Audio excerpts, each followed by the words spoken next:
Government senior secondary school Jathlana की तरफ से आप सभी को मेरा रविंद्र कुमार का नमस्कार। आज हम 12वीं कक्षा की पुस्तक स्वतंत्र भारत में राजनीति, उसका अध्याय 6 नाम है लोकतांत्रिक व्यवस्था का संकट, आपके सामने लेकर आए हैं। इससे पहले हमने इसका एक प्रश्न कराया है, गुजरात का नवनिर्माण आंदोलन, और उस प्रश्न के दौरान हमने आपको बताया था कि 3 आंदोलन थे जो 1974 में हुए थे, और जब तक आप इन तीनों आंदोलनों को नहीं जानेंगे तब तक आप इस पाठ का पूर्ण ज्ञान प्राप्त नहीं कर सकते।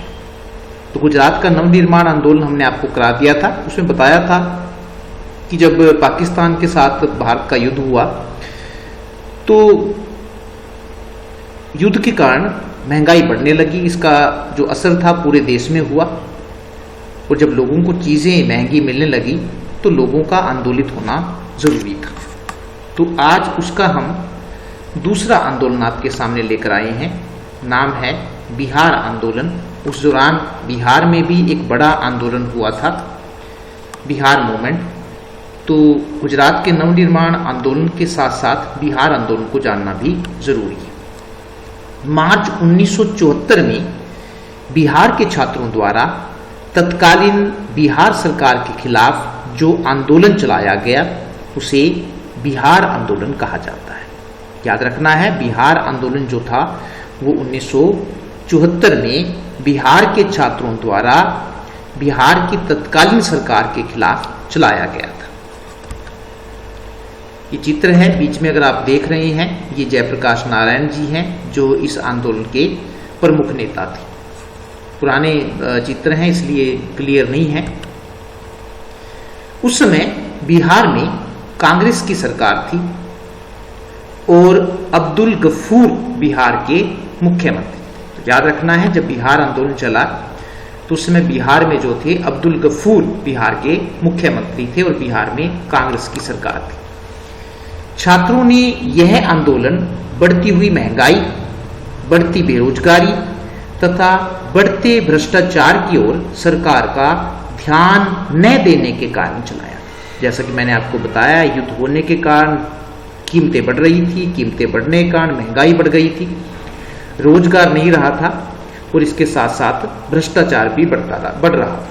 तो जो आंदोलन थे, जो छात्र थे, वो इसकी तरफ सरकार का ध्यान दिलाना चाहते थे। इस आंदोलन का नेतृत्व करने के लिए छात्रों ने जयप्रकाश नारायण को बुलाया। किसको बुलाया? जयप्रकाश, छोटा नाम जो था उनका जेपी था। जेपी के नाम से पैसे का या किसी पद का उनको कोई लालच नहीं था। तो जयप्रकाश नारायण को समाज सेवी थे, उनको बुलाया। चित्र आप देख रहे हैं जयप्रकाश नारायण जी का, समाज सेवी थे, बाद में समाज सेवी बने, स्वतंत्रता आंदोलन में भाग लिया। ये भी उन्हीं का ही है, जयप्रकाश नारायण जी का।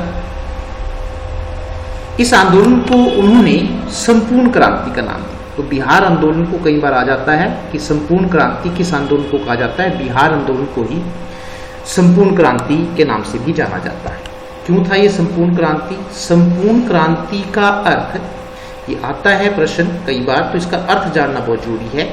संपूर्ण क्रांति का अर्थ भारतीय समाज और भारतीय राजनीति के वर्तमान ढांचे में ऐसे बदलाव लाना था ताकि सभी का कल्याण, सर्वोदय जिसको हम कहते हैं, सभी का उदय, ताकि सभी के कल्याण के उद्देश्य को प्राप्त किया जा सके।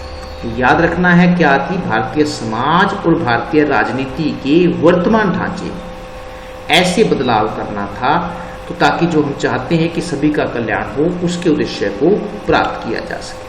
संपूर्ण क्रांति वास्तव में 7 क्रांतियों का योग थी, 7 क्रांतियों। जयप्रकाश नारायण, ये एक नहीं थी, पूरी एक बड़ी क्रांति, तभी इसका नाम संपूर्ण क्रांति। संपूर्ण क्रांति का वर्णन करते हुए उन्होंने, मतलब जयप्रकाश नारायण ने अपनी किताब जेल डायरी, जो उनकी किताब का नाम है वो जेल डायरी है, में लिखा था सामाजिक क्रांति, राजनीतिक क्रांति, आर्थिक क्रांति, शैक्षणिक क्रांति, सांस्कृतिक क्रांति, बौद्धिक क्रांति तथा नैतिक का सामूहिक नाम संपूर्ण क्रांति। तो ये 7 क्रांतियां उन्होंने लाने की बात कही थी, सामाजिक भी लानी थी, आर्थिक भी, शैक्षणिक भी और नैतिक क्रांति के सामूहिक नाम का संपूर्ण क्रांति है।